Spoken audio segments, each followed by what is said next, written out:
Alléluia. Amen. Amen. Que le Seigneur nous bénisse tous ensemble. Que le Seigneur nous fortifie. Amen. Alléluia. En tout cas, nous nous estimons heureux d'être là encore ce soir pour recevoir du Seigneur la parole de la vie, le principe même de la vie, surtout dans sa parole.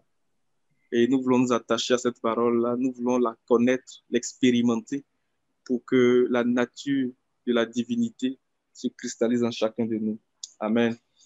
Donc, on va y aller. Je vais demander au frère Amen de nous aider avec la présentation des questions. On n'a qu'une seule question ce soir à l'ordre du jeu. Une question quand même ambitieuse. Je vais faire la lecture. La question dit ceci. Je veux savoir si le royaume des cieux aura une fin.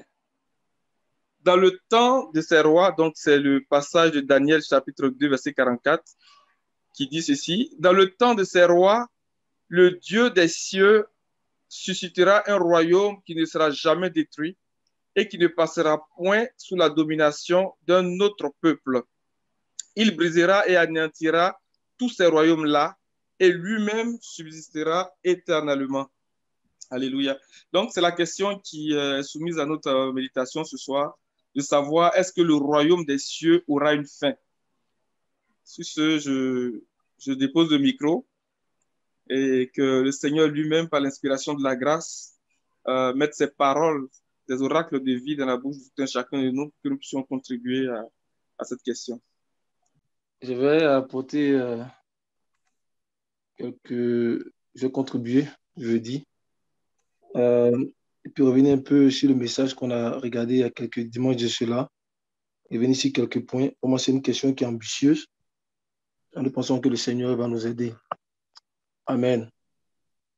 Et si nous nous rappelons, en fait, lorsqu'on a commencé à introduire, en fait, le message sur le royaume des cieux et sa manifestation, on avait commencé à parler du royaume de Dieu et du royaume des cieux. Amen. Et nous avons dit qu'en fait, d'une façon générale, quand on prend les Écritures, le royaume des cieux et le royaume de Dieu n'ont pas de la même réalité. Dans les Écritures, on a dit que les deux sont utilisés de façon interchangeable. Ça veut dire que pour les mêmes événements, vous allez voir par exemple que Matthieu parle du royaume de Dieu, par exemple dans Matthieu 4, par exemple, et pas du royaume des cieux. Et Marc, par exemple, pour la même scène, va parler du royaume de Dieu, comme dans Marc chapitre 1, verset 15 qu'on a vu. Amen. Mais, donc c'est le même genre. Mais quand on vient à une compréhension plus spécifique, comme on a dit, on voit qu'il y a une nette différence entre le royaume de Dieu et le royaume des cieux. Je nous encourage aussi à lire aussi le livre sur le langage de la prophétie. Ça va beaucoup nous aider aussi sur ces thèmes-là. Donc, on voit qu'il y a une nette différence entre les deux. Et concernant le royaume de Dieu, on a énuméré deux vérités sur le royaume de Dieu pour nous amener à bien saisir ces notions-là, pour nous amener à bien saisir ces mystères-là. Amen. Et nous avons dit que la première vérité, on avait dit que le royaume de Dieu a toujours existé. Il a toujours existé. Donc, il existe depuis l'éternité et il va continuer d'exister jusqu'à l'éternité. Ça veut dire qu'il existe avant l'âge du temps. Amen. Et même après l'âge du temps, il va continuer à exister. Alléluia. Pour dire qu'il n'a pas de commencement, il n'a pas de fin. Ça, c'est une vérité qu'on doit saisir. Amen. Dans le royaume de Dieu, il n'a pas de commencement, il n'a pas de fin. Même quand l'auteur de l'Épître aux Hébreux parle du Seigneur, il dit que dans Hébreux 7, à partir du verset 1, il dit qu'il n'a ni commencement des jours, ni fin de vie. Amen. Il n'a ni commencement des jours. Dans le royaume de Dieu, n'a pas de commencement, ça n'a pas de fin, ça a toujours existé. Amen. Donc ça, c'est la première vérité qu'on avait énumérée. La deuxième vérité, nous avons dit que le royaume de Dieu n'a jamais été dérangé. C'est-à-dire n'a jamais été ébranlé. Amen. On a dit que cette sphère de la gloire de Dieu, là, elle est restée toujours intacte. Toujours intacte. Amen. Elle est restée intacte. Donc, du passé de son éternité au futur de son éternité, Dieu, le Dieu très haut, Jéhovah notre Dieu, il règne. Et rien ni personne ne peut déranger ce royaume-là. Rien ni personne. Donc, ce royaume est intact. Donc, on va voir que quand on va commencer à toucher le royaume des cieux, le Seigneur, il parle du royaume des cieux, mais il parle souvent des scandales dans le royaume des cieux pour dire qu'il y a une différence qu'on doit faire entre le royaume des cieux et le royaume de Dieu. Il parle des scandales. Notamment dans la parabole de l'ivrogne, on va le voir. Il dit que le Fils de l'homme va venir enlever les scandales dans son royaume. Dans le royaume de Dieu, il n'y a jamais eu de scandale. C'est resté toujours intact. Il ne peut pas avoir des ténèbres dans le royaume de Dieu. La Bible dit qu'il est lumière et en lui, tout est lumière. Et d'autres passages disent que la lumière est avec lui. Amen. Donc, le royaume de Dieu est lumière. Il ne peut pas avoir d'iniquité, il ne peut pas avoir de ténèbres. Donc, ça n'a jamais été dérangé. Alléluia. Et on a dit que puisqu'il va demeurer jusqu'à la fin, amen, donc ça veut dire qu'à la fin, c'est seul le royaume de Dieu qui va demeurer. Pour dire que tout ce qui va exister là doit être à l'image du royaume de Dieu. Amen. Donc à la fin de l'âge du temps, tout ce qui va exister doit être à l'image du royaume de Dieu. Amen. Et c'est dans ce sens-là que donc Dieu a établi le royaume des cieux. Amen. Parce qu'à la fin, c'est le royaume de Dieu seulement qui doit exister. Donc c'est dans ce contexte-là, c'est dans ce sens-là que Dieu a établi le royaume des cieux. Donc le royaume des cieux, il vise à amener donc le projet de Dieu, alléluia, à son accomplissement. Amen. Le royaume des cieux a un début et une fin. Donc il a un début et une fin. Et son but donc, c'est d'amener le projet de Dieu à son accomplissement. Parce qu'à la fin, tout ce qui doit exister doit être semblable au royaume de Dieu. Donc, le royaume des cieux a pour un but. Et ce but-là, en fait, c'est donc l'accomplissement du projet de Dieu. Quel est ce projet? On a vu ce projet dans Genèse chapitre 1, le verset 26. Genèse 1, verset 26. Donc, le royaume des cieux vient pour amener le projet de Dieu à son accomplissement. C'est son but. Alléluia. C'est le but pour lequel Dieu l'a établi. Amen. Vas-y, mon frère, Genèse 1, verset 26. Puis Dieu dit, faisons l'homme à notre image, selon notre ressemblance, et qu'il domine sur les poissons de la mer, sur les oiseaux du ciel, sur le bétail, sur toute la terre et sur tous les reptiles qui rampent sur la terre. Amen. Et l'apôtre Paul dit dans Tite que le projet de Dieu là, qui était défini avant dans les temps anciens, alléluia, Dieu maintenant l'a mis en exécution par son ordre. Il l'a mis en exécution par l'évangile. Alléluia, il est dit dans Tite 1. En fait, tu peux lire aussi Tite 1, à partir du verset 1, je pense bien. Je n'ai pas trop le verset en tête, mais vas-y. Tite 1, verset 1. Donc, quand il parlait des temps anciens, il parlait en fait de ce que Dieu a dit dans Genèse.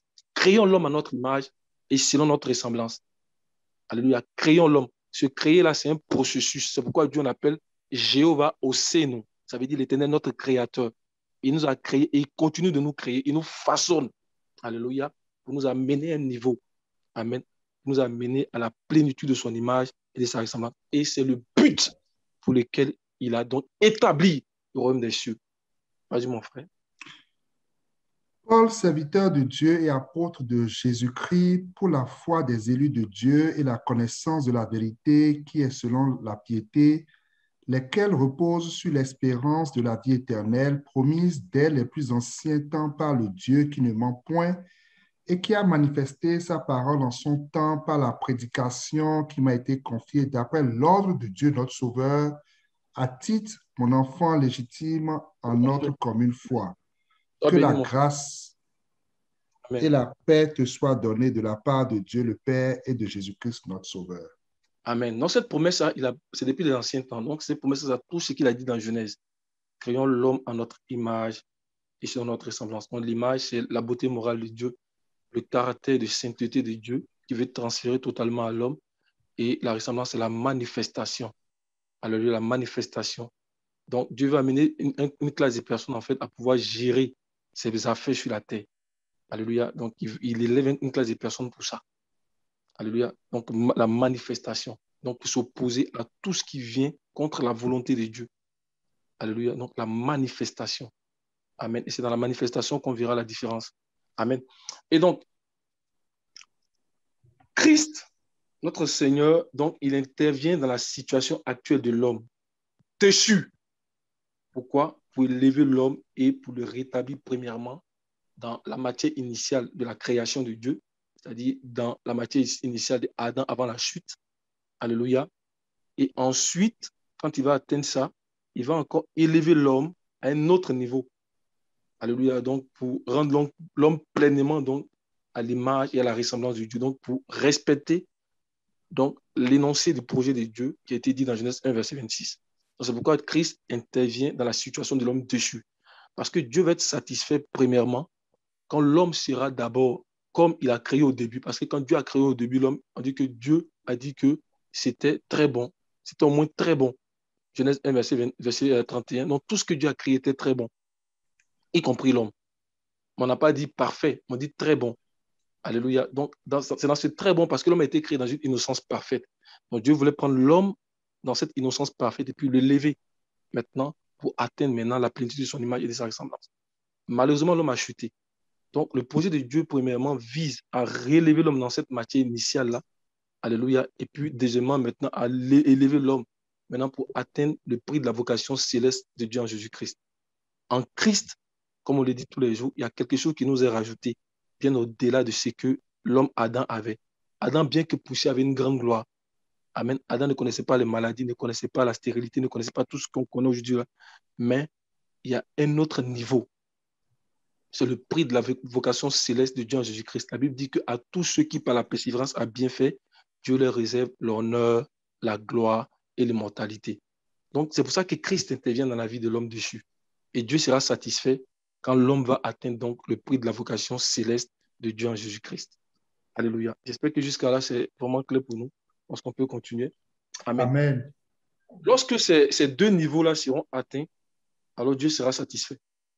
Amen. Il sera satisfait parce que l'objectif pour lequel il a initié le royaume des cieux sera atteint. Amen. Donc, c'est ça le projet de Dieu. C'est ça le travail que Dieu est en train de faire présentement à travers l'église de Jésus-Christ. Pas n'importe quelle église, mais l'église de Jésus-Christ. Il dit, je bâtirai mon église et les portes du séjour de l'enfer ne prévaudront pas contre elle. Donc, c'est ça qu'il parlait. Amener le projet de Dieu donc à son accomplissement. Amen. Donc, Christ a été révélé, alléluia, pour la rédemption de l'humanité qui est défaillante, pour l'accomplissement de ce plan que Dieu a défini avant donc la fondation du temps, donc dans les temps anciens, je vais dire, donc créons l'homme à notre image et selon notre ressemblance. Amen. Donc, il intervient, l'humanité est défaillante en ce moment à cause de la chute de l'homme. Et c'est pour cela que Christ intervient. Amen. Donc, quand le royaume des cieux va terminer donc le projet de Dieu, alléluia, quand on dit qu'il va parvenir à sa fin, ça veut dire tout simplement qu'il va devenir pleinement en tout point semblable à l'image du royaume invisible de Dieu. Vous comprenez? Donc, quand on dit que le royaume des cieux va prendre fin, donc il a commencé avec Christ, il va toucher à sa gloire, alléluia, dans l'âge du millénaire, il va prendre fin à la fin de l'âge du millénaire. Mais quand on dit fin, ce n'est pas parce que ceux que Dieu a sélectionnés vont disparaître, non. Parce qu'ils vont atteindre en fait la dimension du royaume de Dieu. Alléluia, ils vont atteindre la dimension du royaume de Dieu. Donc, les hommes et les femmes qui sont membres du royaume des cieux vont parvenir en fait à la perfection. Or, tout ce qui est parfait, au sens d'être pleinement à l'image et à la ressemblance de Christ, tout ce qui est parfait appartient au royaume de Dieu. Est-ce que vous voyez? Donc, il élève l'homme pour parvenir à la dimension du royaume de Dieu. Donc, à la fin, là, les hommes seront parfaits, seront à la dimension du royaume de Dieu. Donc, ce qu'ils vont faire maintenant, ils vont aller régner dans le royaume de Dieu. Donc, il fait une sélection. Amen, il fait une sélection. C'est comme les étudiants, là. Alléluia, les élèves, là, on commence très bas, c'est pas au niveau très bas des enseignements. Alléluia, jusqu'à ce que tu arrives à l'université. Et puis, à la fin, là, tous ceux qui ont dépassé l'université, là, on ne peut pas comparer ça, là. On peut pas comparer ça, là. Je prends une image, mais on ne peut même pas comparer ça avec même les choses terrestres. C'est pour qu'on puisse comprendre. Mais à la fin des études, là, ceux qui ont dépassé le bac, là, et puis ils vont peut-être pour être ensemble quelque part. Amen, ils vont pour être ensemble quelque part. Donc, c'est pareil aussi. Amen. Donc, quand le royaume des cieux va amener le projet de Dieu à son accomplissement, là, tous les hommes et les femmes que Dieu a sélectionnés à cause de leur obéissance à la parole de Dieu, à cause de leur vie de consécration, alléluia, ceux-là, amen, donc ils vont maintenant régner avec Dieu dans le royaume de Dieu. C'est pour ça qu'on parle de la fin du royaume des cieux. Amen. Donc, le royaume des cieux va devenir partie intégrante du royaume de Dieu. Alléluia. Et c'est de cela qu'on voit dans Matthieu 13. Regardons le verset 43. Donc, il parle du royaume des cieux au début, et puis après, il parle de vraiment le livret qui va enlever. Et à la fin, il dit comment ça va se passer. Donc, Matthieu 13, on peut citer le verset 43. On peut le verset 42, 43. 42, 43. Et ils jetteront dans la fournaise ardente où il y aura des pleurs, des grincements de dents. Alors les justes resplendiront comme le soleil dans le royaume de leur Père. Que Amen. celui qui a des oreilles pour entendre, entende. Amen. Donc, il a commencé par le royaume des cieux sera semblable. Il a commencé à parler des livrets, du blé, de livret. Il a commencé à parler comment est-ce qu'il va enlever les scandales, comment est-ce qu'il va dépouiller, comment est-ce qu'il va séparer. C'est pourquoi que Genèse 1 nous parle de la séparation. Quand on dit Dieu sépara, Dieu sépara. Donc, c'est un travail, c'est un processus que Dieu est en train de faire. Le premier jour, il appelle la lumière. Il voit les ténèbres. Alléluia. Mais il appelle la lumière. Dieu qui a dit que la lumière brillera du sein des ténèbres. Alléluia. Il a fait briller la lumière dans nos cœurs. Pour faire quoi? Pour faire resplendir la connaissance de la gloire de Christ. Parce que la lumière est précurseur de la vie. Quand elle vient, elle apporte la vie. Donc, ce qui se dit dans Genèse, en fait, c'est le cœur de l'homme que Dieu est en train de présenter. Dieu qui a dit que la lumière brillera du sein des ténèbres. Sa responsabilité, c'est de faire briller la lumière. Notre responsabilité, c'est de recevoir la lumière. Nous sommes des récepteurs de lumière. Alléluia. Et donc, la lumière vient et brille dans les ténèbres. Mais en ce moment, Dieu commence à faire maintenant un travail de séparation. Un travail de séparation. Un travail de séparation jusqu'à la fin. On dit que c'était très bon. Alléluia. Donc, c'est ce travail qu'il est en train de faire en nous. Amen. Et tu vas également aussi lire dans 1 Corinthiens 15, verset 24, qu'on avait vu à partir du verset 24. Donc, Paul montre vraiment qu'à la fin, le royaume des cieux sera remis donc, au royaume du Père. Donc, dans Matthieu 13, 43, on dit, alors les justes vont briller dans le royaume de leur Père, donc dans le royaume de Dieu. Donc, on parle du royaume des cieux, mais à la fin, ils vont briller dans le royaume de leur Père. Ça veut dire qu'ils vont pour demeurer éternellement. Ils vont pour manifester la gloire éternelle. Alléluia, ils vont briller. Donc, on parle du royaume des cieux, il fait le travail, et à la fin, maintenant, il va remettre le royaume au Père. Alléluia. Donc, dans 1 Corinthiens 15, verset 24. Ensuite viendra la fin quand il remettra le royaume à celui qui est Dieu et Père, après avoir détruit toute domination, toute autorité et toute puissance. Amen. Donc, il va remettre le royaume. Mais quel royaume? C'est le royaume en fait des cieux. Alléluia. Mais il va remettre ça. C'est ça que Matthieu 13, 43 parle. Amen. Donc, les justes vont briller comme le soleil. C'est-à-dire, ils seront remplis de la lumière de justice. La lumière de justice. Donc, cette lumière-là qu'on voit dans Apocalypse chapitre 1, on dit le Seigneur, son visage brillait comme le soleil dans toute sa force. Mais quand il marche au milieu des chandeliers, là, il fait resplendir cette lumière-là sur les chandeliers. Donc, c'est la parole qui vient à nous. Et ceux qui reçoivent cette parole à la fin, là, ils vont briller comme cette lumière-là. Alléluia. C'est pour ça que l'apôtre Paul dit que chacun va briller en son rang. D'autres vont briller comme la lune, d'autres comme les étoiles, mais d'autres comme le soleil. Alléluia. Et je prie que nous tous qui sommes ici, là, on puisse avoir l'éclat du soleil. Alléluia. On puisse avoir l'éclat du soleil. Amen. Non, c'est ça. C'est ça. Donc, les hommes et les femmes que Dieu a sélectionnés durant l'âge de l'Église, là, par leur obéissance à la parole, vont vivre éternellement dans le royaume de Dieu. Parce que le royaume de Dieu va terminer son objectif. Donc, ils seront au service de Dieu. C'est pour cela que nous avons mentionné qu'à la fin de l'âge du millénium, l'administration des âges à venir, donc les siècles des siècles, ça va se faire par Dieu lui-même, mais à travers un corps de personnes parvenir à la perfection. C'est le corps de personnes qu'on appelle l'Église. Alléluia. Et c'est pour cela qu'il fait mention en fait d'un royaume des sacrificateurs. Amen. Un royaume des sacrificateurs, ça veut dire des sacrificateurs rois qui sont pleinement à l'image et à la ressemblance du souverain sacrificateur de la foi qui est Christ lui-même. Amen. Donc, ils seront sacrificateurs pour toujours. La Bible dit qu'ils seront sacrificateurs pour toujours. Et quand on dit qu'ils seront sacrificateurs pour toujours, ça veut dire que ça nous rappelle en fait une parole aussi qu'on dit du Seigneur.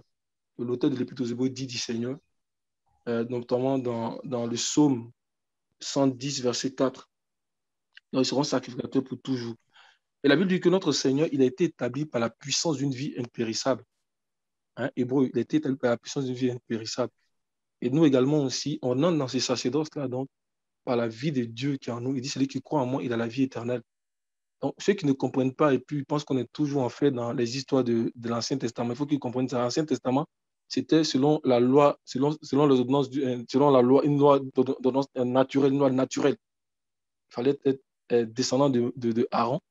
Il fallait être de la lignée d'Amram, père d'Aaron. Il fallait être Lévi pour appartenir au sacerdoce. Mais Hébreu dit que Christ il est établi par la puissance d'une vie impérissable. Donc, la vie de Christ que nous avons par la nouvelle naissance, c'est ça qui nous établit dans le sacerdoce. Donc, il n'y a pas un clergé à part, hein, et puis il n'y a pas en fait un autre groupe à part. C'est pour ça qu'on parle de corps. On entre dans ce corps-là. Et pour finir, on va aussi pour avoir cette vie impérissable en nous. On va pour ressembler pleinement à Christ. C'est ce que le travail que le Seigneur est en train de faire. Le psaume 110, verset 4, mon frère. L'Éternel l'a juré et il ne s'en repentira point. Tu es sacrificateur pour toujours à la manière de Melchisédek. Alléluia. Donc tu es sacrificateur pour toujours. C'est-à-dire la puissance d'une vie impérissable. Tu es sacrificateur pour toujours. La Bible dit dans Hébreux chapitre 5, verset 4 que nul ne peut s'attribuer cette dignité s'il n'est appelé de Dieu. À partir du verset 21, verset 24, on dit là-bas que Aaron, la mort les empêchait d'être permanents, mais lui, comme il demeure éternel, donc on va pour demeurer éternel. Frère, on va pour demeurer éternellement. On va pour demeurer éternellement. On va pour demeurer éternellement. Et c'est le projet du royaume des cieux. Alléluia. C'est le projet du royaume des cieux. Dans Daniel chapitre 2, je vais essayer d'aller un peu plus rapidement pour laisser aussi nos frères intervenir. Dans Daniel 2, donne-moi un instant, mon frère, je vais trouver le passage. Regardons le verset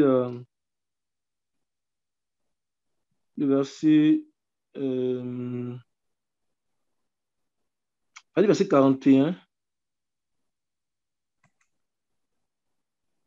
Verset 41. Et comme tu as vu les pieds et les orteils en partie d'argile de potier et en partie de fer, ce royaume sera divisé, mais il y aura en lui quelque chose de la force du fer, parce que tu as vu le fer mêlé avec l'argile. Mon frère, reviens, pardon, verset 34. Excuse-moi, verset 34. Tu regardais lorsqu'une pierre se détacha sans le secours d'aucune main, frappa les pieds de fer et d'argile de la statue et les mit en pièces.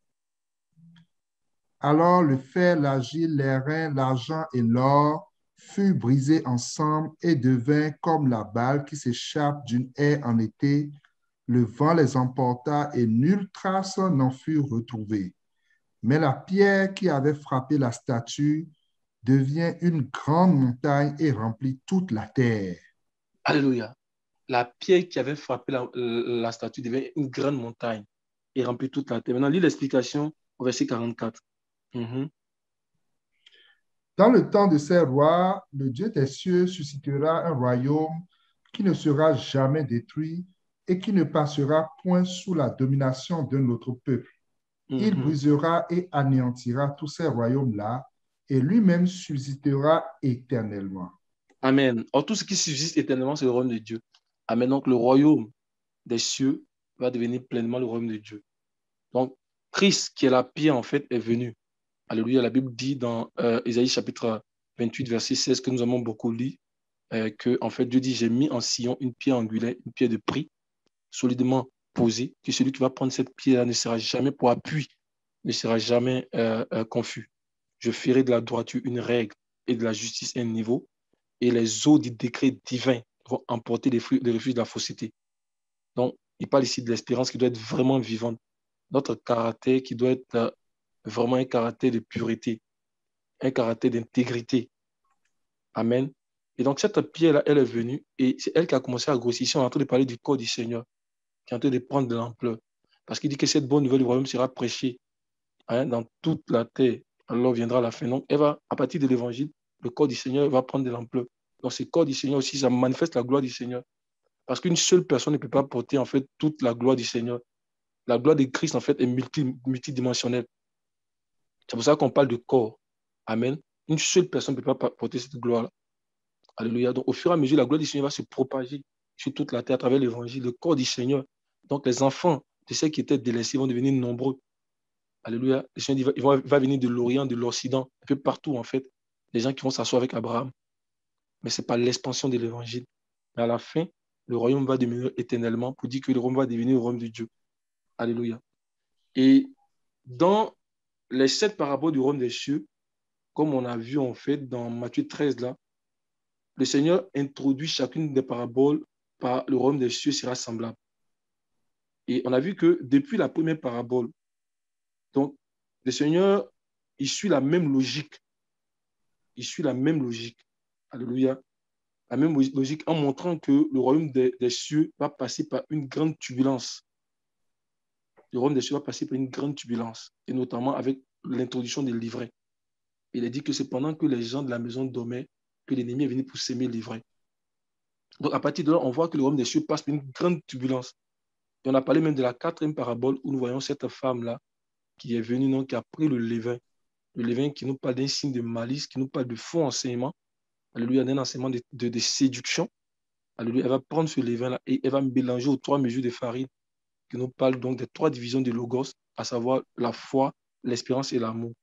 Et ça nous parle en fait d'un temps dans l'Église. Et j'ai dit que quand on lit l'histoire de l'Église, on voit que effectivement, à un moment donné, là, il y a un autre système qui est introduit dans l'Église du Seigneur, qui est le système de l'homme. Alléluia. La femme d'Apocalypse chapitre 12, elle a une seule tête. Mais le dragon qui est à côté, il a 7 têtes. Ça nous parle d'un système de confusion. Un système qui a été introduit à un moment donné. Mais gloire au Seigneur parce que à partir de la 5e, de la 6e et la 7e parabole, le Seigneur nous a montré en fait que le royaume des cieux sera triomphant parce que les 3 divisions de Logos qui ont été cachées par cette femme-là seront restaurées. Ces 3 divisions qui forment le socle de l'Église du Seigneur seront restaurées.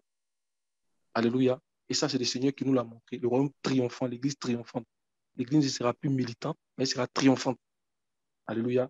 Et notamment la 6e parabole du royaume des cieux qui nous parle de l'espérance. On va la regarder un peu, puis on va continuer. Donc, dans Matthieu chapitre 13, versets 45 à 46.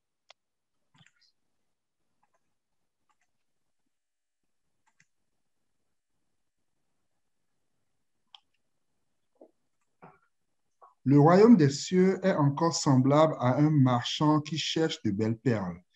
Il a trouvé une perle de grand prix et il est allé vendre tout ce qu'il avait et l'a acheté. Amen.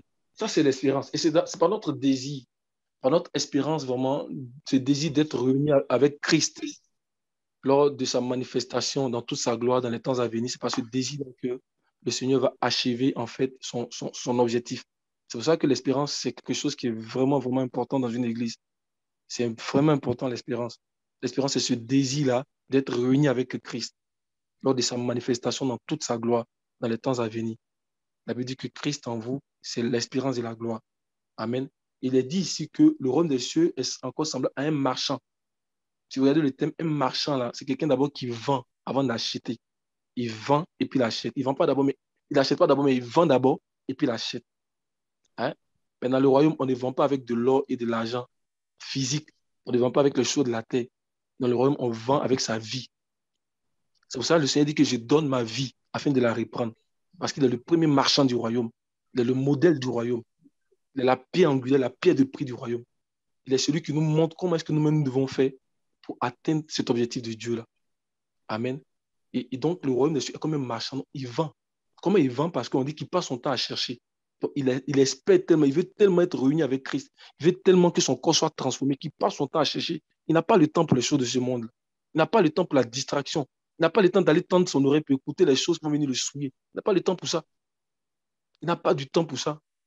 Parce que ce qu'on écoute, ça peut nous souiller. Non, il n'a pas du temps pour tout ça, là. Donc, il a son temps pour chercher le Seigneur. Chercher le Seigneur. Et parce qu'il cherche le Seigneur, parce qu'il se vend comme un sacrifice vivant à Dieu, alléluia, il finit par trouver des trésors parce que celui qui me cherche va me trouver. Si mon peuple sur qui est invoqué mon nom s'humilie, prie et cherche ma face, je les exaucerai et je guérirai son pays. Vous me chercherez, vous me trouverez si vous me cherchez de tout votre cœur. Donc, parce qu'il cherche le Seigneur de tout son cœur, il finit par trouver le Seigneur. Il finit par trouver les trésors. Et quand tu te vends toi-même, tu as de l'argent. Hein, tu as de l'argent du royaume. Alléluia. Tu as de l'argent du royaume. Et tu peux aller acheter des trésors. Et quand tu achètes des trésors, tu deviens toi-même le royaume. Donc, le royaume, c'est un homme. Alléluia. Nous sommes individuellement le royaume. On va devenir collectivement aussi le royaume. Le royaume, c'est d'abord un homme. Le royaume, c'est Christ. Amen. Et nous allons pour atteindre le modèle de ce royaume-là. Alléluia. Donc, c'est au milieu d'une crise que notre espérance sera testée. Au milieu d'une grande crise, au milieu des tribulations que notre espérance sera testée. Alléluia. Et le Seigneur le confirme avec Apocalypse chapitre 12. On va le regarder verset 1 au verset 2. J'ai presque terminé. Hein. Apocalypse 12, verset 1 au verset 2. Puis à la fin, je vais faire une petite conclusion sur la question. J'ai déjà donné la réponse. Ça, c'est pour amener en fait des éléments pour nous montrer comment est-ce que le Seigneur veut que nous puissions nous comporter pour pouvoir atteindre ce projet-là. Alléluia. Et c'est Dieu qui manifeste ce projet-là dans l'Église. Donc, si nous nous conformons aux exigences que Dieu a données à l'Église, et comme nous sommes dans l'Église, on va atteindre aussi, en fait cet objectif-là. Alléluia. Donc, Apocalypse chapitre 12, verset 1 au verset 2. Un grand signe parut dans le ciel. Une femme enveloppée du soleil, la lune sous ses pieds et une couronne de 12 étoiles sur sa tête. Elle était enceinte et elle criait, étant en travail et dans les douleurs de l'enfantement. Mon frère, qu'est-ce qu'elle faisait? Elle faisait quoi? Elle faisait quoi? Elle était en travail, qu'est-ce qu'elle faisait? Elle criait. Donc, c'est au milieu d'une grande crise. Alléluia. Parce qu'ici, on nous parle de l'Église qui est prête à être glorifiée. C'est au milieu d'une grande crise que l'Église, son corps va changer. Quand Dieu commence à parler du patriarche Abraham, il dit que, l'apôtre Paul dit que son corps était usé. Il a tenté de présenter l'Église, en fait, à quel stade, en fait, l'Église va rentrer dans la gloire. Il a persévéré. Durant 25 ans, il attendait ces Isaac-là. Mais Dieu est en train de parler de l'Église. Durant 25 ans, son corps était usé. Et Sarah, même qui était même plus en âge de mettre au monde, il est en train de parler, en fait, de l'Église. Son corps était usé. Ça nous parle de l'espérance. Nous sommes au milieu d'une grande crise, dans l'humilité, en train de crier à Dieu, comme cet homme dans la fosse de destruction. Il dit, j'avais mis ma confiance en l'Éternel et j'ai crié. Et du haut de son trône, il a entendu ma voix. Il s'est incliné vers moi. Donc, au milieu d'une grande, cette femme, elle criait. Parce que le dragon qui est là, il a ouvert sa gueule. Comme Jean-Philippe Papaté l'a dit, il a ouvert sa gueule. Déjà avec sa gueule là, il est arrivé en fait à broyer certaines étoiles. Il voulait aussi broyer le fils mâle. Amen. Mais Dieu n'a pas permis qu'il broye le fils mâle. Alléluia. Parce que le fils mâle était environné par la lumière. Alléluia. Par la femme qui était là, était protégée par la lumière. Donc sa gueule là, il peut rien te faire tant que tu es dans le Seigneur. Donc c'est au milieu d'une grande crise que notre espérance sera testée. Et c'est au milieu d'une grande crise que notre corps sera changé. Donc j'aimerais nous encourager, frères, pour dire qu'il y a des moments difficiles qui viennent, des tribulations qui viennent. Il y a des hommes et des femmes qui vont se lever. Amen. Mais nous devons vraiment toujours chercher, en fait, à prendre position pour le Seigneur. Alléluia. C'est ça aussi qu'on appelle la séparation. C'est vraiment important. On s'est oublié d'une grande crise. Elle criait. Elle criait. Amen. Parce qu'elle aspirait voir son corps être changé. Alléluia. Et ce qu'elle est en train de faire, là, en fait, là, parce qu'elle a vu un modèle. Elle a vu le modèle de Christ. Le Seigneur, mais c'est au milieu d'une grande crise, en fait, qu'il a connu, en fait, la résurrection. Au milieu d'une grande crise. Alléluia. Mon frère, on va aller dans Hébreux. Hébreux 5, le verset 7 à 9.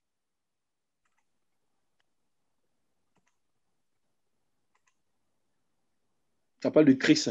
Hein? C'est lui qui, dans les jours de sa chair, ayant présenté avec de grands cris et avec larmes des prières, des supplications à celui qui pouvait le sauver de la mort, et ayant été exaucé à cause de sa piété, a appris, bien qu'il fût fils, l'obéissance par les choses qu'il a souffertes et qui, après avoir été élevé à la perfection, est devenu pour tous ceux qui lui obéissent l'auteur d'un salut éternel. Amen. Donc, mon frère, tu as dit que la femme, elle a crié. Maintenant, on dit Christ, là. Comment elle a présenté ses prières? Ses prières étaient accompagnées de quoi? Au verset 7. C'était accompagné de quoi? Des prières, des larmes, des prières, des supplications. Avec grand cri. Et avec grand cri. C'est avec grand cri que lui-même était glorifié. Frère, la vie chrétienne, là, vraiment, que le Seigneur nous aide. Et moi-même, j'en parle, et puis je tremble. Que le Seigneur nous aide vraiment à nous consacrer. À nous consacrer vraiment. À nous consacrer. C'est vraiment important. Alléluia. Et le Seigneur lui-même, là, c'est avec grand cri. La femme, c'est avec grand cri. C'est avec grand qui qu'elle a mis au monde le Fils mâle. Amen. Et le Seigneur nous en a parlé aussi. On va lire à Matthieu 24, on va lire du verset 21. Matthieu 24, verset 21 au verset 22. Après, je vais donner deux derniers versets, je vais m'arrêter là.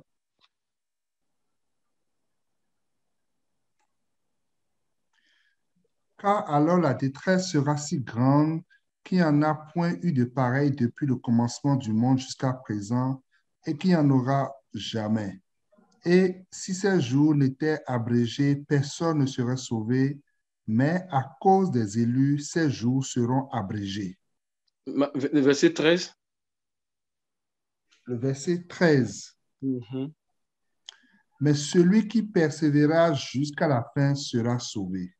La persévérance, l'espérance. Alléluia. Et au milieu d'une grande crise, le Seigneur va nous garder. Il va nous garder si nous demeurons obéissants à sa parole. La pluie va venir, le vent va souffler, mais cette maison sera protégée. Elle sera gardée entre les mains du Seigneur à cause de son obéissance. Alléluia. Et on va voir l'exemple de Paul, et puis je vais m'arrêter ici, dans 2 Timothée 4, verset 18. 2 Timothée 4, verset 18. Donc, ceux qui ont suivi le Seigneur, qui nous montrent aussi le modèle. Il dit, soyez mes imitateurs. 2 Timothée 4, verset 18. Le Seigneur me délivrera de toute œuvre mauvaise et il me sauvera pour me faire entrer dans son royaume céleste. À lui soit la gloire au siècle des siècles. Amen. Il me délivrera de toute œuvre mauvaise. Donc, il parlait, il était de voir la femme avec le dragon. Il me délivrera de la gueule du dragon. Il me délivrera de toute œuvre mauvaise et il me sauvera pour me faire entrer dans son royaume. La naissance du Fils mâle. Donc, pour entrer dans le royaume de Dieu. À la fin, il dit, j'ai achevé la course. J'ai combattu le bon combat, j'ai achevé la course. Maintenant, la couronne de justice m'est réservée. Amen. Et donc, le royaume des cieux vient pour accomplir ce projet-là. Et nous conduit donc à la plénitude de l'image et la ressemblance de Christ. Donc, sa fin, en fait, c'est l'accomplissement du projet de Dieu.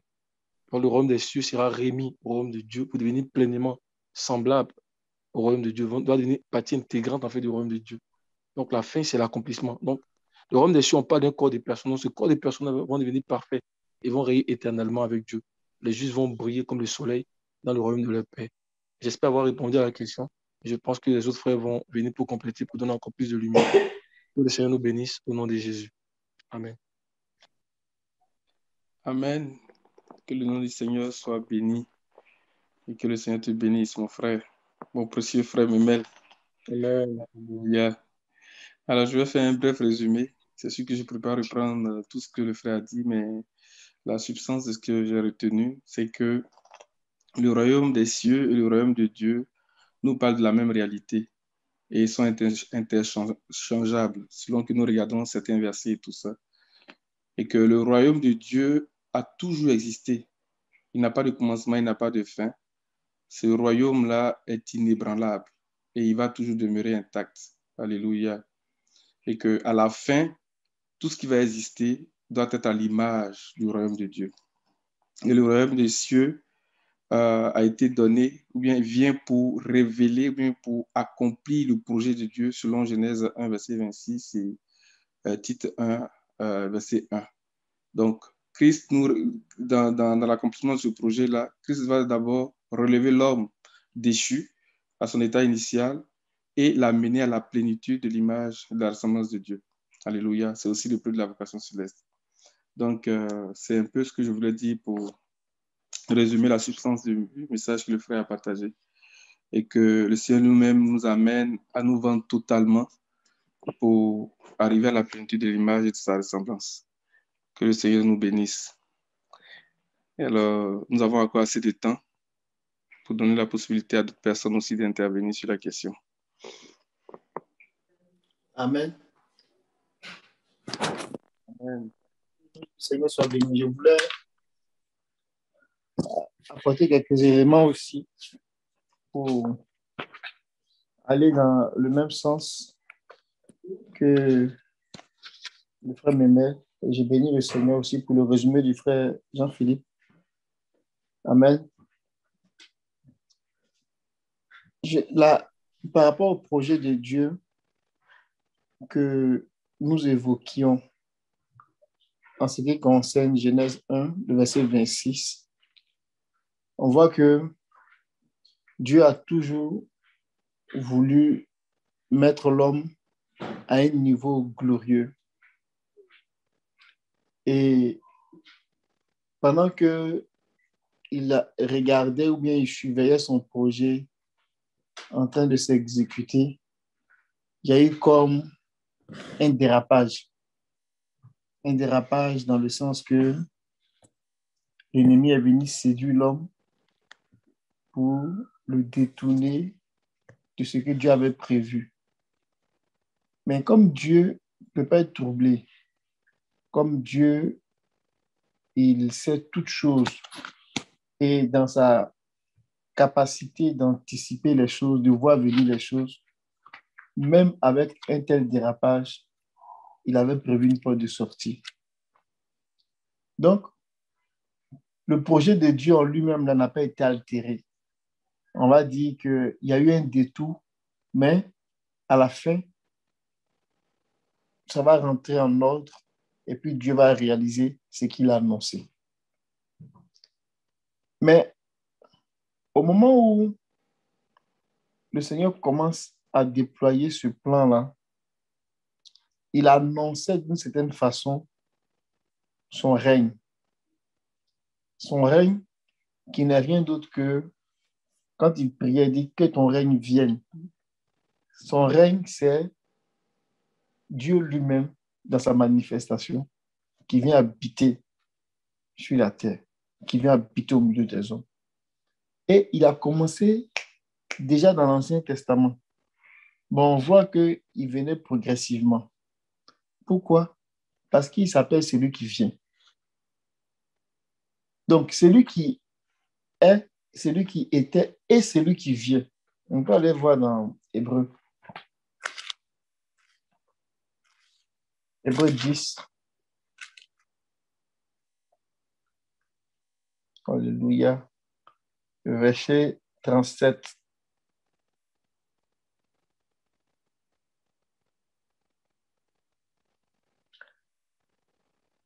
Encore un peu de temps, celui qui doit venir viendra et il ne tardera pas. Amen. Celui qui doit venir viendra et il ne tardera pas. Et Dieu a commencé à venir depuis le début. Mais il est venu de plusieurs façons, de plusieurs manières. Et même en choisissant Israël dans la chair, Israël parmi les nations était perçu comme le royaume de Dieu sur la terre. Donc, l'Israël terrestre là, c'était une image du royaume de Dieu ou bien du royaume des cieux, dépendamment des nuances que nous avons faites tantôt. Donc, le règne de Dieu là, c'est Dieu qui vient, que ton règne vienne, c'est Dieu qui vient. Mais il est venu d'une façon, d'une autre, jusqu'à ce qu'il vienne d'une façon pleine qui va rentrer en conformité ou en harmonie avec son plan initial. C'est-à-dire venir se révéler, se manifester, s'accomplir pleinement dans l'homme, de manière à ce que le corps de l'homme qu'il a créé à son image selon sa ressemblance là, soit vraiment le reflet de toute la divinité. Et donc, Dieu qui vient de plusieurs façons, il vient à travers Israël, mais c'est une image. Le royaume d'Israël est une image du royaume des cieux, est une image du royaume de Dieu.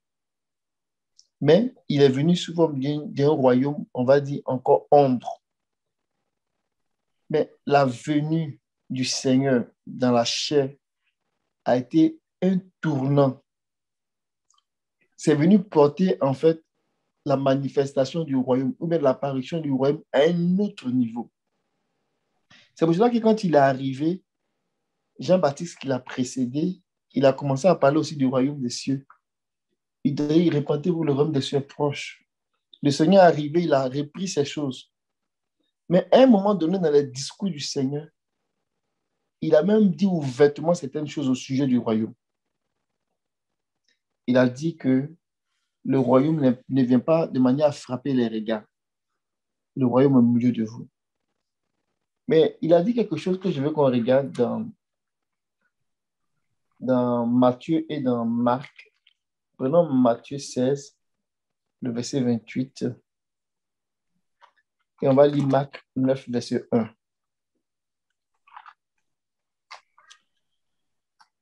Matthieu 16, verset 28.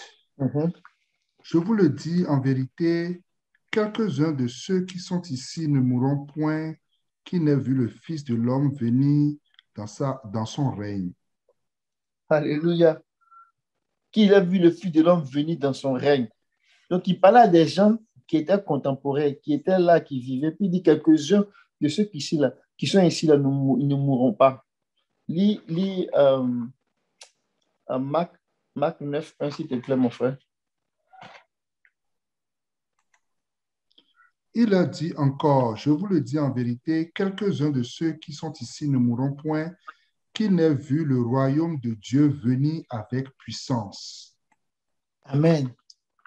Bon, la question qu'on se pose, ça veut dire que s'il parlait à des gens, s'il parlait à des personnes de son temps, qui ont mangé avec lui, qui ont marché avec lui, qui étaient avec lui en disant qu'il ne mourrait pas, si on pense au sens, j'ai envie de dire, tel qu'on le comprend, ça veut dire qu'il y a des gens qui vivent encore depuis 2000 ans.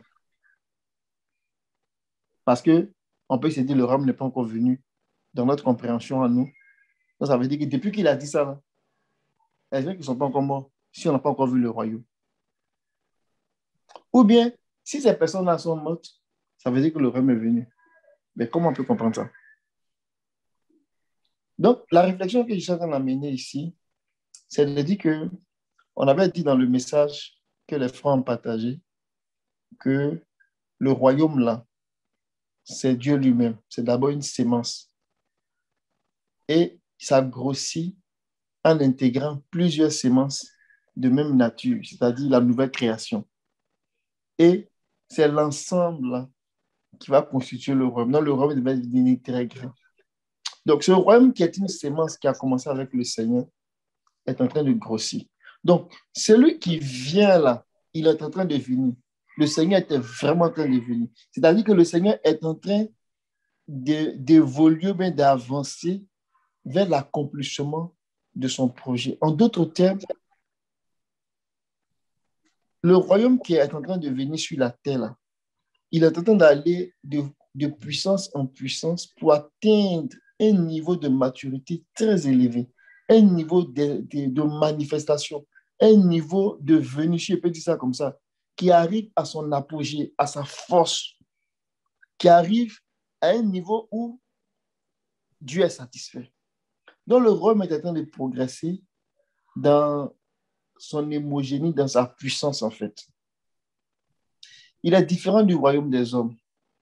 Parce que les hommes diraient que quand un royaume atteint son apogée, c'est le déclin. Justement, lui va faire la différence. Il ne sera pas comme le royaume des hommes. Lui, il va atteindre son apogée, ou bien sa puissance, ou bien sa manifestation, et puis il va rester éternellement. Donc, ça, il faut qu'on le garde à l'esprit. Donc, celui qui vient là, en fait, il vient par rapport à que ton règne vienne. Mais il ne vient pas seul. Il ne vient pas seul. Alléluia. Il vient pour se manifester, pour se glorifier dans l'Église. Ça, c'est le premier point que je voulais mettre en évidence. Le royaume vient, mais ça vient de façon progressive jusqu'à se manifester. Si on revient à ce qu'on a lu dans Marc, là, et qui dit que quelques-uns ne mourraient pas, ce passage-là peut nous amener à penser à l'épisode de Actes. Allons-y dans Actes. Après la résurrection, la Bible dit qu'après la résurrection, il a enseigné vraiment toutes les affaires qui concernaient le royaume. Pourquoi? Parce que le royaume était imminent. Donc, il a enseigné toutes les affaires qui concernaient le royaume. Parce qu'il y avait une manifestation du royaume qui était imminente. Regardez le verset 3. Après qu'il eut souffert, il leur apparut vivant et leur en donna plusieurs preuves, se montrant à eux pendant 40 jours et parlant des choses qui concernent le royaume de Dieu. Amen. Au point que les gens se sont dit, waouh, le royaume va venir demain. Ils étaient, au moment où il leur parlait comme ça, il leur a parlé jusqu'à ce qu'ils soient enlevés. Jusqu'à ce qu'ils soient enlevés, là, ça fait 40 jours. Vous avez dit qu'on fait l'hypothèse qu'il a parlé jusqu'au dernier jour, il a parlé de ça. Pendant 40 jours, il en a parlé. Et jusqu'au 40e jour, il en a parlé. Au moment où il parlait, là, quelque chose allait se passer dans 10 jours. Et au point même que certains disciples ont dit, est-ce que c'est en ce moment-là que tu veux établir le royaume d'Israël? Regardez, tu peux continuer, mon frère. Comme il se trouvait avec eux, il leur recommanda de ne pas s'éloigner de Jérusalem, mais d'attendre ce que le Père avait promis, ce que je vous ai annoncé, leur dit-il. Car Jean a baptisé d'eau, mais vous, dans peu de jours, vous serez baptisés du Saint-Esprit. Alors les apôtres réunis lui demandèrent, Seigneur, est-ce en ce temps que tu rétabliras le royaume d'Israël? Il leur répondit, ce n'est pas à vous de connaître les temps ou les moments que le Père a fixés de sa propre autorité. Mais vous recevez une puissance, le Saint-Esprit survenant sur vous, et vous serez mes témoins à Jérusalem, dans toute la Judée, dans la Samarie et jusqu'aux extrémités de la terre. Amen. C'est vraiment glorieux. Alors que dans l'esprit encore des Juifs, des disciples du Seigneur, ils se disaient que le Seigneur allait relever les temps de David en faisant sortir un royaume encore physique. Le Seigneur aussi, il parlait d'un royaume, mais il ne parlait pas du même royaume. Et ils n'arrivaient pas encore à bien comprendre. Il y avait peut-être des fois la confusion dans la tête. Est-ce que c'est pendant ce temps-là que tu vas rétablir tout ce que les Babyloniens ont gâté? Ou bien, qu'est-ce qui va se passer en fait? Le Seigneur était toujours dans sa logique. Il dit, attendez, vous allez recevoir la puissance de Dieu. Et vous allez répandre le royaume à travers le monde. Alléluia. Vous allez recevoir la puissance, vous allez répandre le royaume à travers le monde. Parce que le royaume, en fait, là, c'est l'Église. Le royaume, là, c'est la nouvelle création. Le fait que Christ lui-même est le début du royaume et que les chrétiens s'ajoutent au fur et à mesure, c'est le royaume qui est en train de grandir.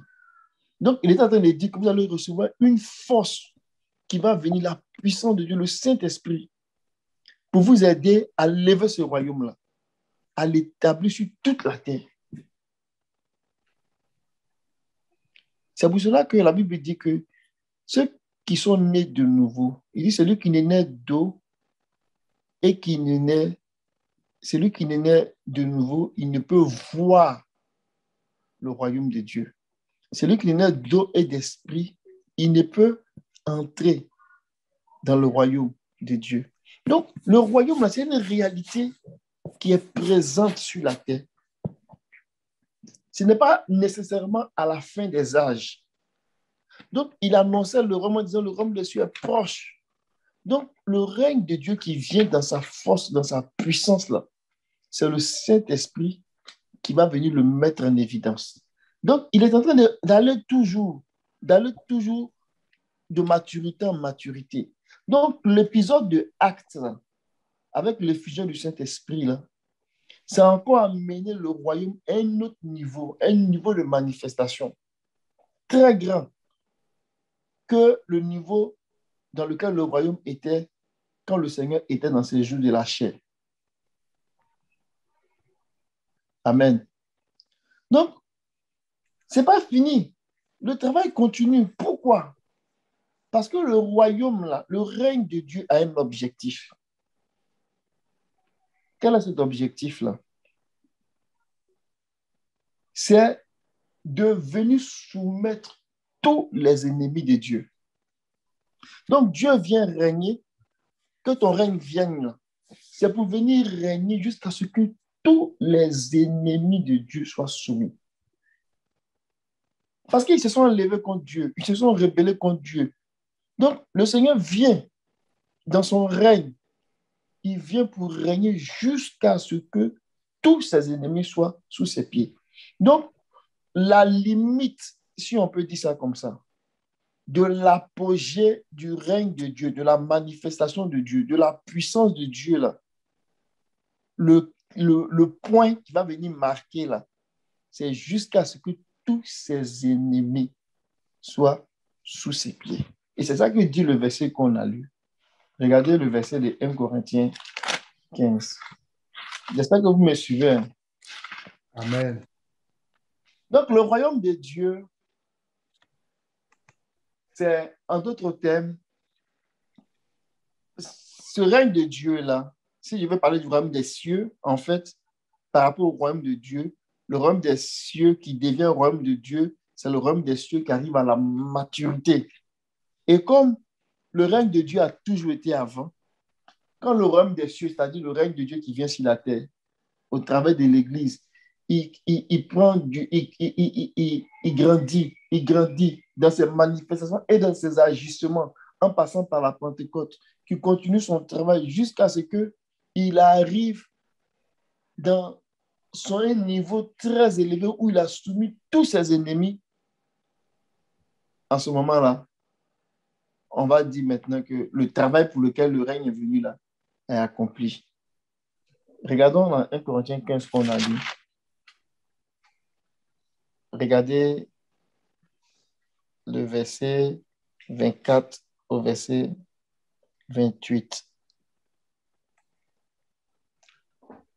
Ensuite viendra la fin quand il remettra le royaume à celui qui est Dieu et Père, après avoir détruit toute domination, toute autorité et toute puissance.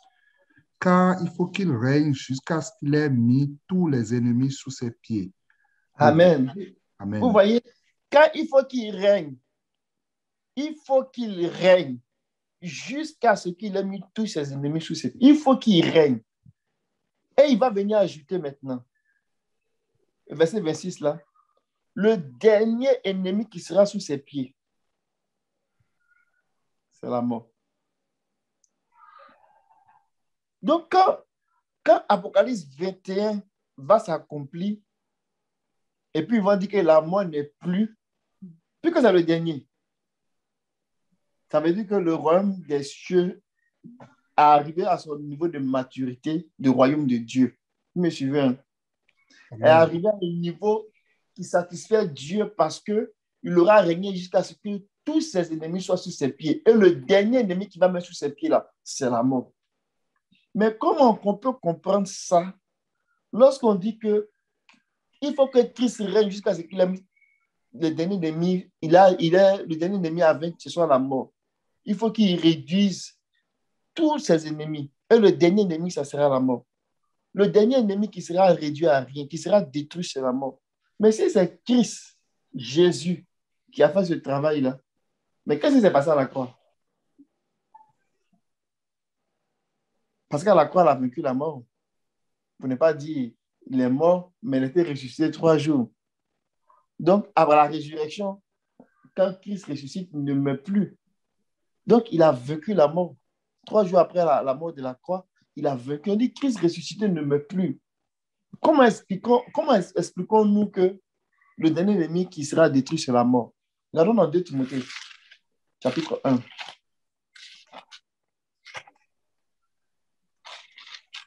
C'est là qu'on voit la beauté du mystère de Dieu qui est révélé à l'Église. Amen. Dans 2 Timothée, chapitre 1,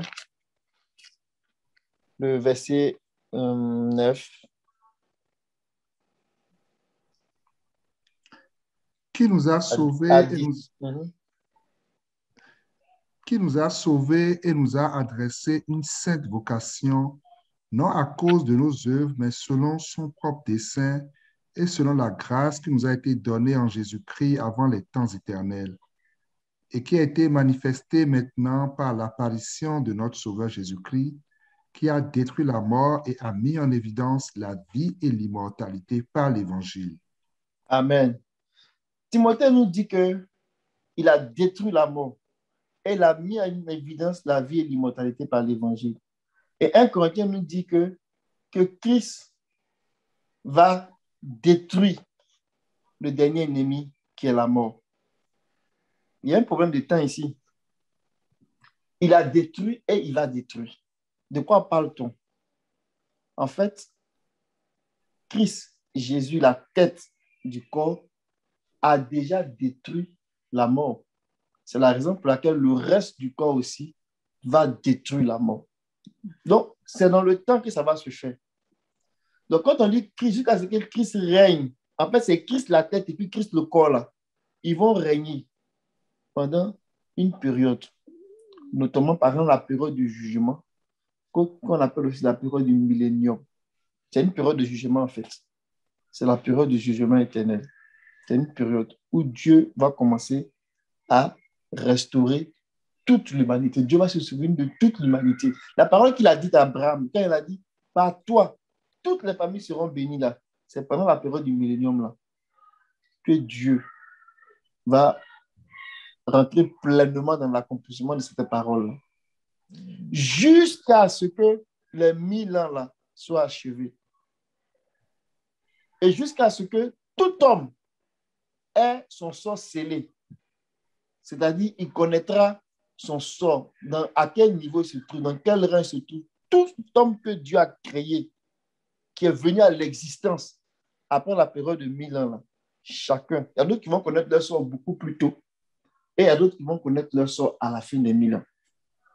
Quand il dit connaître leur sort, là, c'est-à-dire qu'ils vont fixer leur position de comment ils seront dans les âges à venir. Et cette position qui sera fixée là, elle est irréversible. Pourquoi? Parce que quand on va jusqu'à ce que les ennemis seront, le dernier ennemi qui sera détruit, c'est la mort. Là. Quand la mort va partir, là, il n'y aura plus de mort. Et donc, ceux qui vont rester pour le reste, au siècle des siècles, qui vont vivre là, ils vont vivre. Mais ils vont fixer leur rang, ils vont fixer leur sort, ils vont fixer leur niveau, ils vont fixer leur état pour toujours. Et Apocalypse 21 nous dit, il y aura les habitants des cieux, puis il y aura les habitants de la terre. Il y aura la ville sainte et il y aura le peuple. Ce qui est glorieux et dans ce que nous sommes en train de dire là, Dieu ne permet pas à l'Église de fixer son sort pendant les 1000 ans. Dieu a réservé un temps, depuis que Jésus est venu, la première venue du Seigneur, jusqu'à la seconde venue du Seigneur. Cette première partie-là, Dieu a réservé un temps de privilège pour que les hommes puissent fixer leur sort en ayant le rang le plus élevé. Quand ça va se fermer là, il ne sera plus possible pour un homme qui est venu à l'existence de rentrer dans ce rang-là. Parce que Dieu l'a voulu ainsi. Et ce rang est réservé à l'Église vainqueur. C'est l'enjeu que nous avons aujourd'hui là. Quand nous parlons de consécration, de courir et puis de rentrer, d'arriver là, c'est cet enjeu-là. De sceller son rang, de sceller son sort dans le rang le plus élevé. C'est glorieux. Et l'Évangile a mis en évidence cette réalité-là pour nous. Amen. Donc, quand ça sera fait, ce qui va se passer après, le règne de Dieu, d'une façon ou d'une autre, va continuer. Mais ce règne qui va continuer au siècle des siècles, ça ne sera plus nécessairement un règne pour venir détruire un ennemi. Ça sera un règne éternel. On peut dire par exemple, dans le livre de Apocalypse 11,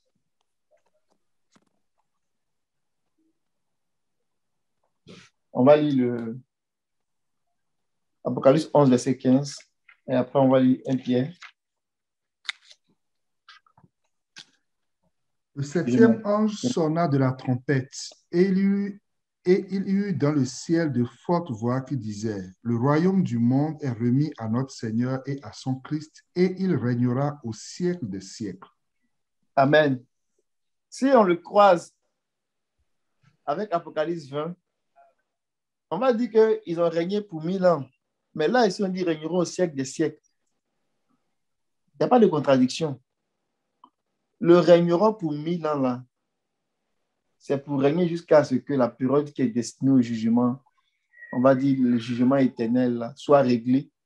Mais il sera réglé quand la mort va disparaître. Parce que quand le jugement éternel sera prononcé, on va fixer les positions de façon irréversible. La mort elle-même, le séjour de mort, la seconde mort, tout ça, on n'entend plus parler de Dieu. C'est fini. On rentre dans un autre âge.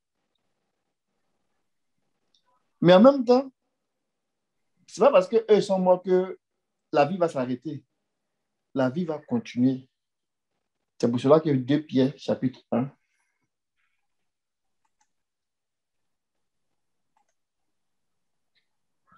2 Pierre 1, verset 11. Je ne sais pas si on a la même version.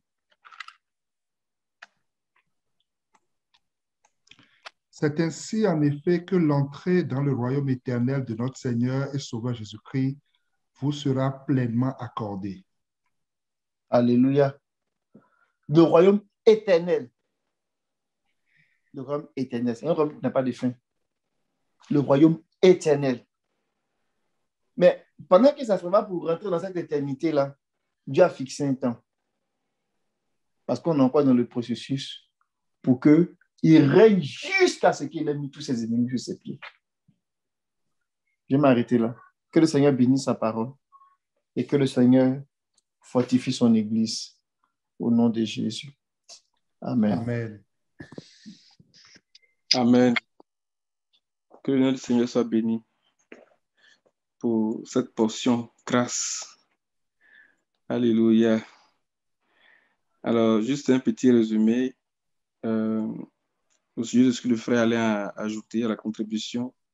C'est de dire que le projet initial de Dieu, selon Genèse 1, verset 26, là, n'a pas été altéré malgré la chute de l'homme, parce que Dieu avait déjà pourvu, pour que son projet puisse aller jusqu'à son terme. Et ce projet-là parlait du règne de Dieu lui-même, de sa manifestation, de sa venue, de son règne. Amen.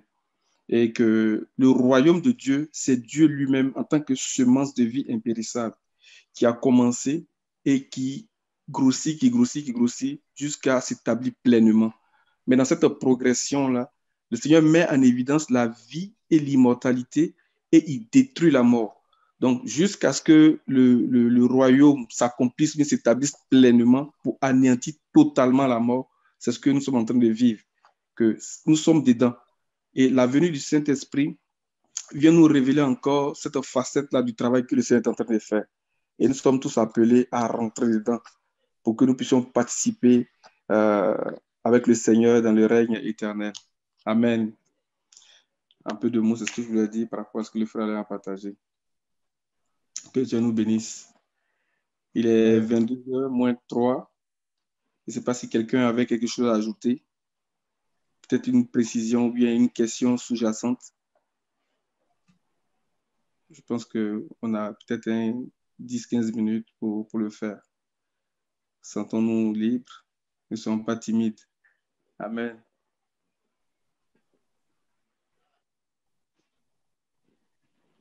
Sinon, je vais interroger.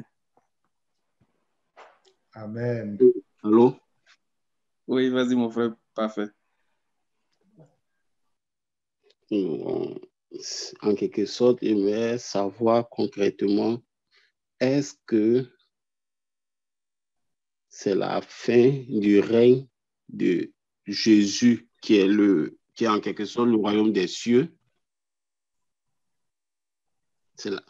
Quand on dit la fin du royaume des cieux, c'est peut dire la fin de lui, son règne. Et il passe normalement le flambeau à l'Éternel.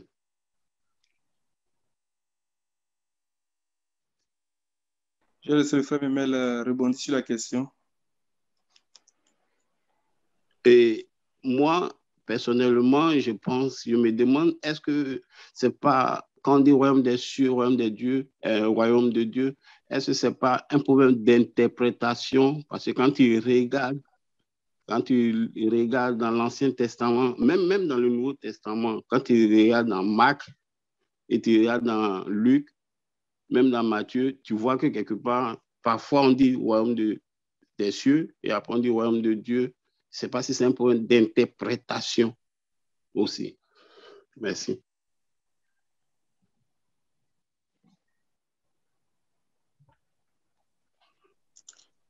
Frère Memel, tu as l'écoute? Oui, excuse-moi, ok. C'était... Amen. Oui, frère, parfait. Effectivement, quand on regarde, c'est ce qu'on a dit au début, quand on regarde les deux, là, ils sont comme interchangeables. Souvent, on utilise royaume des cieux, royaume de Dieu. Mais quand on a dit, quand on va de manière plus spécifique, on va voir la différence. On va prendre par exemple notre Bible dans le livre de Matthieu chapitre 13, là. On va revenir sur quelques aspects. Alors, Matthieu 13, on va lire...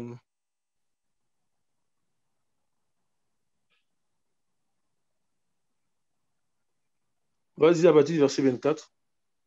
Il leur proposa une autre parabole et il dit, le royaume des cieux est semblable à un homme qui a semé une bonne semence dans son champ. Mais pendant que les gens dormaient, son ennemi vint, sema de l'ivraie parmi le blé et s'en alla. Ok, donc on voit ici qu'il est venu s'aimer des livrets dans le royaume des cieux.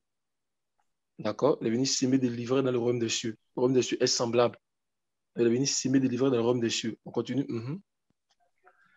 Lorsque l'herbe eut poussé et donné du fruit, l'ivraie parut aussi. Les serviteurs du maître de la maison vinrent lui dire, Seigneur, n'as-tu pas semé une bonne semence dans ton champ? D'où vient donc qu'il y ait de l'ivraie? Il leur répondit, c'est un ennemi qui a fait cela. Et les serviteurs lui dirent, veux-tu que nous allions l'arracher? Non, dit-il, de peur qu'en arrachant l'ivraie, vous ne déraciniez en même temps le blé. Laissez croître ensemble l'un et l'autre jusqu'à la moisson, et à l'époque de la moisson, je dirai au moissonneur, arrachez d'abord l'ivraie et liez-la en gerbes pour la brûler, mais amassez le blé dans mon grenier. Amen. Maintenant, on va aller là dans l'explication de cette parabole-là. Donc, je pense que c'est à partir du verset 36. Alors il renvoya la foule et entra dans la maison. Ses disciples s'approchaient de lui et dirent, explique-nous la parabole de l'ivraie du champ. Il répondit, celui qui sème la bonne semence, c'est le Fils de l'homme. Le champ, c'est le monde. La bonne semence, ce sont les fils du royaume. L'ivraie, ce sont les fils du malin. L'ennemi qui l'a semé, c'est le diable. La moisson, c'est la fin du monde. Les moissonneurs, ce sont les anges. Or, comme on arrache l'ivraie et qu'on la jette au feu, il en sera de même à la fin du monde.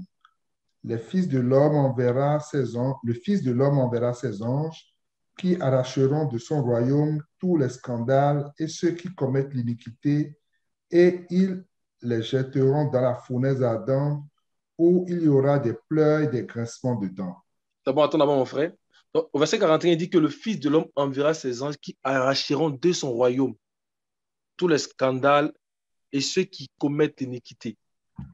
Amen. Donc, il est en train de parler ici du royaume qu'il a initié lorsque lui-même il est venu. Amen. Le royaume qu'il a initié par la prédication de l'évangile. Notamment dans Marc chapitre 1, le verset 15, on dit que Christ a commencé à prêcher l'évangile.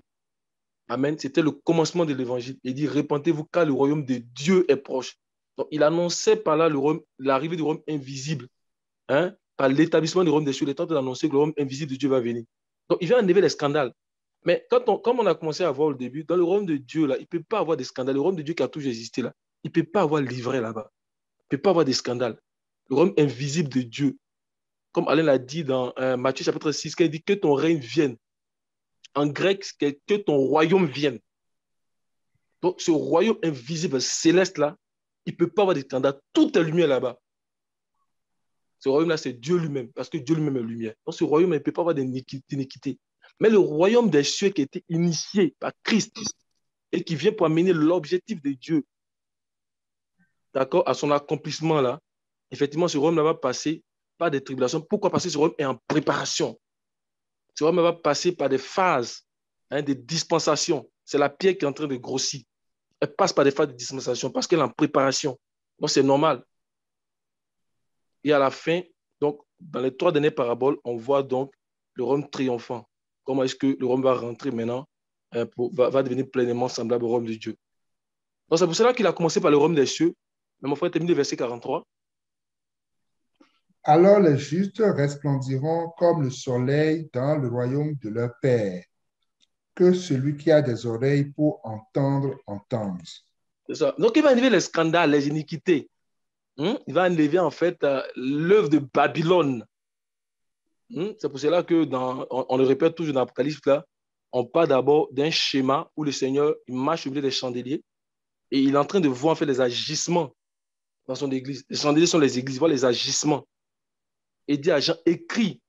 Donc, il voit les chandeliers, il inspecte de près, il voit et juge, dit, écris. Et après, dans les chapitres de l'Apocalypse, on voit un déroulement jusqu'à la fin. Il y a 2 femmes qui sortent. Donc, il y a cette femme apostate dans cette fausse église-là, cette église apostate prostituée qui sort. Et le Seigneur dit qu'il va la juger. Donc, chapitre 17 de l'Apocalypse, il dit qu'il va la juger. Chapitre 18, il la juge. Cette femme qui boit le sang des saints. Et quand on dit elle boit le sang des saints, ça veut dire que les saints donnent toute leur vie. Donc, les gens qui aiment le Seigneur, mais qui sont souvent dans des congrégations où souvent, en fait, on voit un nom, un mystère. En fait, le nom est visible. Quand on dit un mystère, ça veut dire aussi que c'est visible, même ce qu'elle fait en arrière, là, c'est autre chose. Donc, au public, elle montre une image, une certaine image d'elle-même, une bonne image. Mais à l'intérieur, c'est un autre royaume qui est en train de régner là-bas. Il dit, va la juger. Elle boit le sang des saints, elle les épuise physiquement, elle les épuise en fait les finances, elle les oppresse. C'est ça que boit le sang des saints. Quand on va arriver sur Babylone, il y a des choses vraiment que le Seigneur nous permet de vous expliquer tranquillement.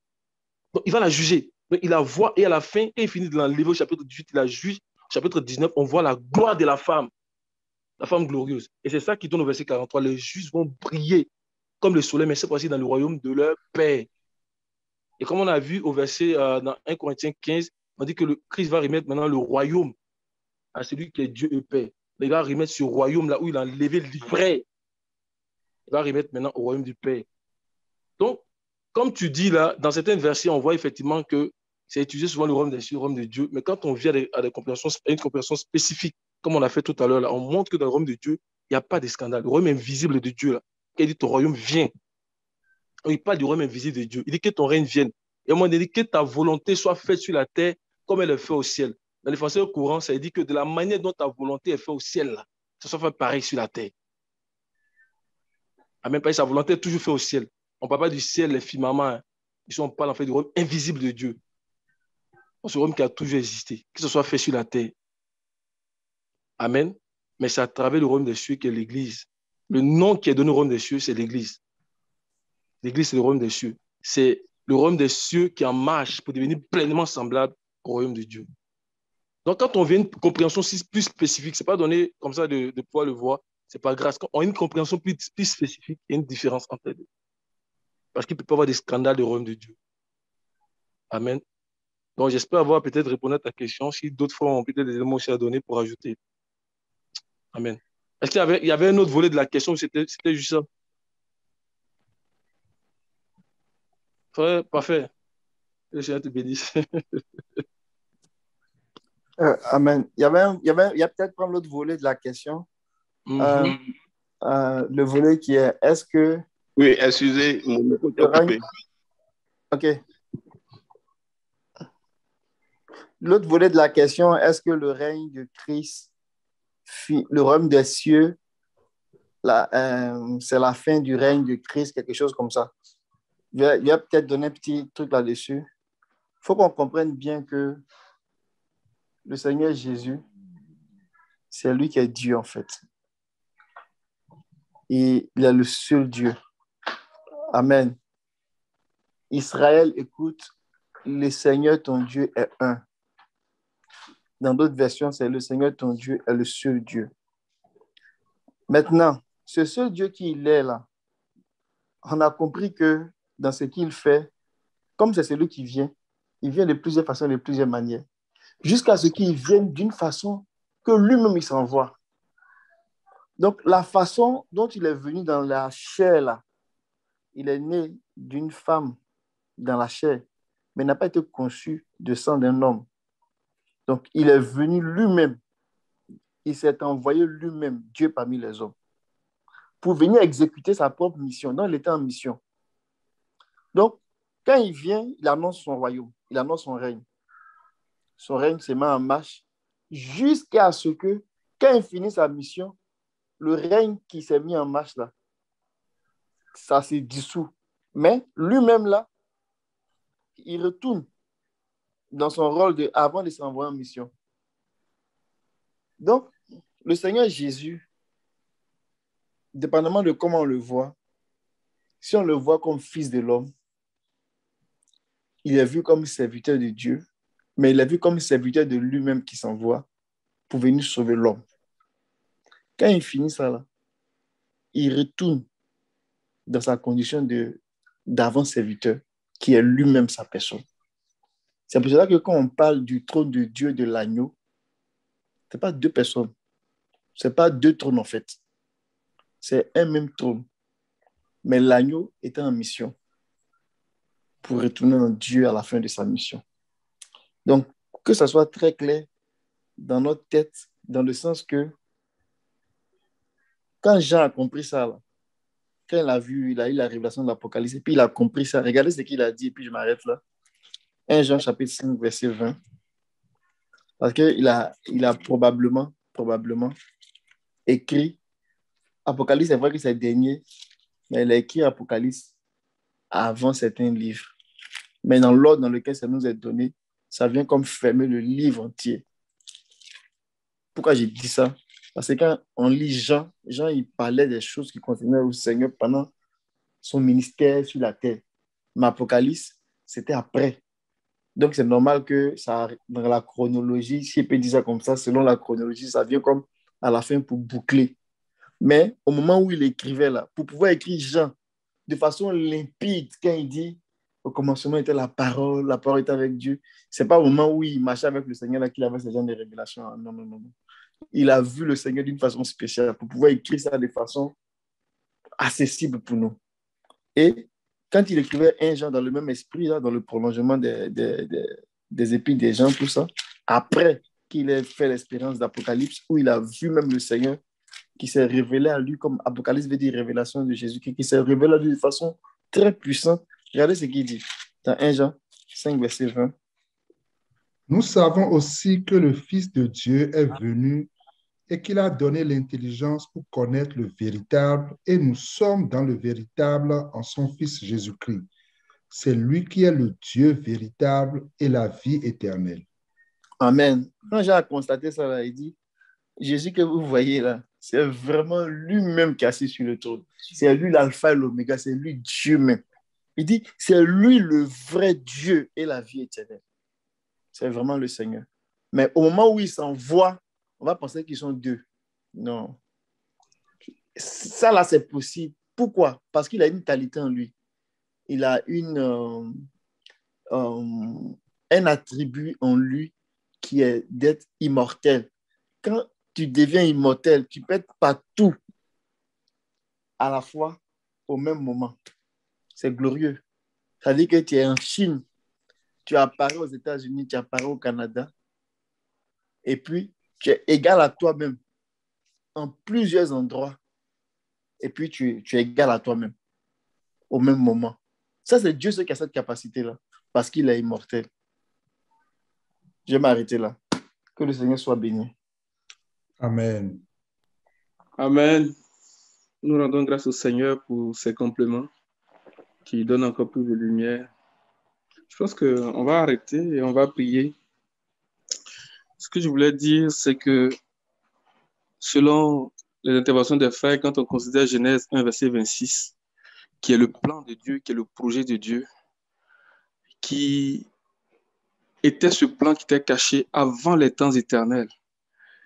Donc, l'apôtre Paul dit que c'est la mise en évidence de la vie et de l'immortalité pour détruire la puissance de la mort, pour anéantir totalement la mort. Et il dit que c'est aussi le mystère de Dieu. Alléluia. Et il dit que ce même plan-là, ce même mystère-là, c'est aussi la sagesse de Dieu. La sagesse de Dieu mystérieuse et cachée. Il dit que c'est aussi notre espérance, l'espérance de la vie éternelle. Christ en vous, l'espérance de la gloire. Donc, que le Seigneur nous donne une pleine intelligence pour comprendre ce mystère-là et que nous appliquions tout notre cœur à rechercher l'accomplissement de ce mystère en nous comme une pierre de prix, comme une pierre très précieuse. Et ça passe par notre dévotion, ça passe par notre attachement au Seigneur. Et l'attachement au Seigneur est aussi une pierre très précieuse, est une pierre d'émeraude. Alléluia. Soyons des marchands et vendons tout et achetons ce trésor de la vie éternelle au nom puissant de Jésus. Et pendant que nous nous vendons, le Seigneur nous permet d'expérimenter même la résurrection, parce que la résurrection est un processus. Nous expérimentons la résurrection dans tous les aspects de nos vies, que ce soit dans le foyer, que ce soit des situations de maladie et autres. Le Seigneur nous donne d'expérimenter cette vie-là. Il dit, il a mis en évidence, il a révélé la vie, il a manifesté la vie. La vie a été manifestée. Il dit, cette vie qui était auprès du Père, elle a été manifestée. Nous avons vu la vie, nous avons touché la vie, nous avons communié avec la vie. Est-ce que nous pouvons élever la voix pour dire au Seigneur que nous voulons embrasser cette vie-là qui s'est manifestée à nous au nom de Jésus? Amen.